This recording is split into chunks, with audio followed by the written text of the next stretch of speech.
রুশ president Vladimir পুতিনের সঙ্গে খুব দ্রুতই দেখা করবেন মার্কিন যুক্তরাষ্ট্রের নবনির্বাচিত প্রেসিডেন্ট ডোনাল্ড ট্রাম্প। গতকাল সোমবার এই কথা জানিয়েছেন। তবে পুতিনের সঙ্গে সম্ভাব্য এই বৈঠকের বিষয়ে নির্দিষ্ট কোনো সময়সীমা প্রদান করেননি ট্রাম্প। এই বৈঠকটি অনুষ্ঠিত হলে তা হবে 2022 সালের ফেব্রুয়ারিতে ইউক্রেনের সাথে রাশিয়ার যুদ্ধ শুরু হওয়ার পর থেকে দুই দেশের নেতাদের মধ্যে প্রথম কোনো বৈঠক। ইউক্রেনে চলমান যুদ্ধ অবসানে তার কৌশল সম্পর্কে জিজ্ঞাসা করা হলে ট্রাম্প নিউজম্যাক্সকে বলেন, এক্ষেত্রে শুধুমাত্র একটি কৌশল রয়েছে এবং সেটি পুতিনের উপর নির্ভর করছে।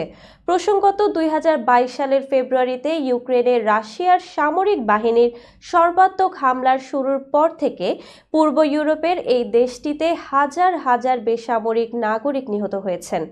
প্রায় 3 বছর ধরে চলা এই যুদ্ধে ইউক্রেনের দোনেৎস্ক, লুহানস্ক, খেরসন ও জাপোরিজিয়া 4টি প্রদেশের আংশিক দখল নিয়েছে রুশ বাহিনী।